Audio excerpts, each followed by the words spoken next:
Halo, saya Fani dari majalah Trax. Saya mau ngucapin selamat, filmnya cukup bikin kita teriak-teriak dan tutup mata panjang film.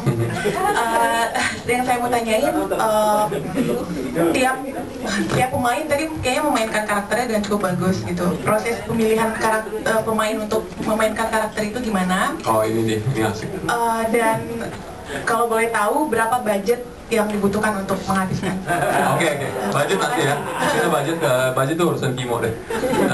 Tapi sekarang gue pengen emang sekarang pengen ngomong mengenai pemain-pemain kita yang gue bilang sih ya personally is the best part of the film gitu ya. Bahwa gue sama Kimo, sama Delo, sama Mike tuh berhasil untuk personally gue sama Kimo nih, this is our first film gitu ya, untuk film layar lebar pertama kita. Dan dasar gua sama Kimo Ma'ruf, kita langsung pengen orang-orang yang udah punya pengalaman di bidang layar lebar gitu ya. Dan buat gue sih, personally kita beruntung banget karena kita milih, kalau gua sama Kimo tuh kalau pas kita nulis, kita udah pas dalam proses penulisan kita udah mikir dalam kepala kita siapa aja aktor yang kita mau. Gue mulai, ini bakal panjang ya.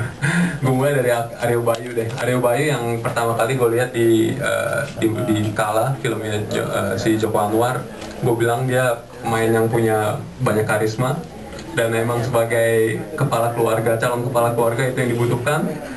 Artinya bagus mainnya. Julia Estelle yang udah gak usah diraguin lagi lah, dia kalau masalah dihajar-hajar sampai gawak pelur kayaknya dia udah ahlinya gitu. Guling-guling, digebuk-gebuk, dikejar sama sekte. Jadi di sini kalau gue personally gue bisa bilang juga ya, di film ini gue bilang sih dia memainkannya paling bagus sampai yang pernah gue lihat sebelumnya gitu ya, karena dia benar-benar total dan dia tahan banting, itu nggak usah diraguin. Terus ada Denny Subangil, pemain yang mungkin masih main baru tapi dia udah ketahuan banyak dia mempunyai sebuah sisi komedi yang sangat baik gitu ya.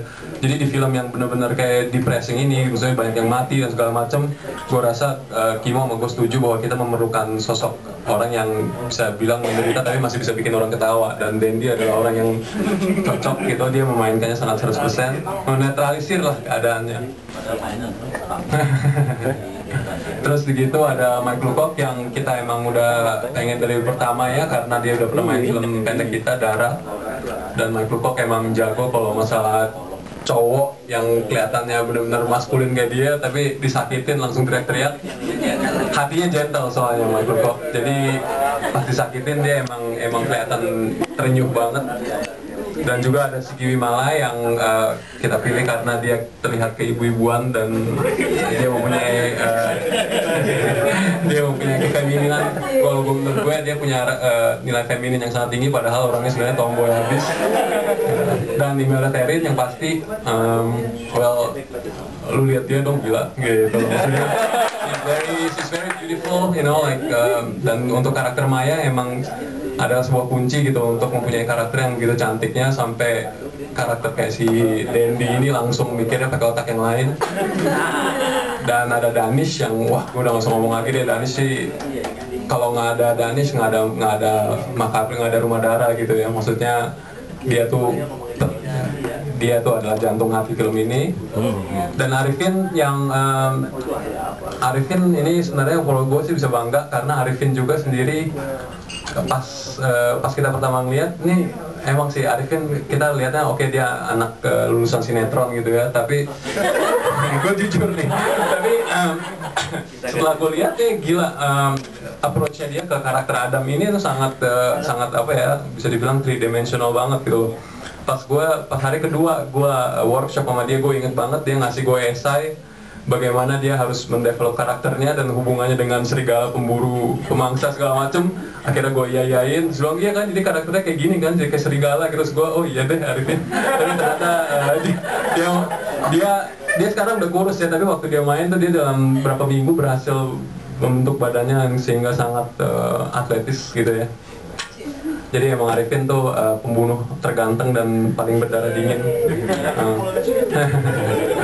Jadi ya dan sisa-sisanya yang nggak bisa gue sebut karena nggak ada di sini, mereka juga bermain totalitas banget. Jadi ya salah satu unsur di kenapa film ini begitu berhasilnya, kalau gue bilang sih karena pemainnya berani disiksa dan memberikan totalitas mereka, Jadi jangan salah, walaupun ini film horor, tapi film horor tuh actingnya sangat susah, dan gue berterima kasih banyak banget sama Kimo bahwa pemain-pemain kita dengan gaji kacang goreng berhasil memerankan semua role yang dibutuhkan dari mereka. Jawab pertanyaan.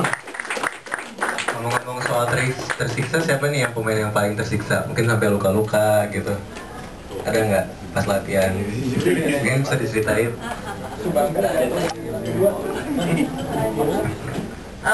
Kalau paling tersiksa ya mungkin aku banyak banget ya adegan berantem, ada adegan di hutan yang lari-larian, dan memang kebetulan badan aku tuh sangat sensitif gitu, jadi kebentur dikit tuh biru. Jadi ya lumayan banyak luka dan bruises biru-biru sih selama syuting. Cuman ya itu tadi, karena kita syutingnya sangat enjoy, selalu enak di lokasi sama lawan pemain dan semua kru, jadi tetap enjoy lah semuanya meskipun sakit-sakitan. Mas Bobby, masih ada pertanyaan lagi? Sama budget? Oh iya, budget. Budget, mau diomong. Kalau budget itu sebenarnya confidential ya, tapi gue bisa bilangin range-nya aja deh. Tergolong rendah sih, di bawah 5 kira-kira. Maksudnya kalau kita banding ya Gitu. Oke, bawah 5 masih jauh kali ya, maksudnya untuk film yang seperti ini gitu ya. Kita syuting dari pertama, kita memang pengen syuting pakai celluloid, maksudnya itu 16 pakai pita film ya, bukan pakai digital yang biasanya itu lebih mahal. Tapi gua sama Kimo emang bersikeras bahwa kalau kita bisa nolong, kita pengen syuting pakai film gitu. Dan film ini kalau gua tahu sensusnya film Indonesia tuh biasanya ini masih sangat murah gitu ya. Seperti yang gua bilang tadi, aktor-aktornya bersedia dibayar dengan kacang goreng ya. Jadi film ini bisa dibilang film yang murah sih. Maksudnya aku bangga karena kita personally dengan budget segitu bisa menghasilkan film kayak gini. Oke. Tadi Arifin Putra sudah pergi karena harus ada urusan lagi. Mungkin Di toilet. Toilet. Mungkin sekarang kita kasih kesempatan untuk approach sendiri-sendiri. Ada pertanyaan langsung ke yang mana? Silakan. Dan sekali lagi terima kasih sudah datang untuk nonton film Romadara, dan terima kasih untuk hadir di sini. Terima kasih kawan-kawan wartawan kita.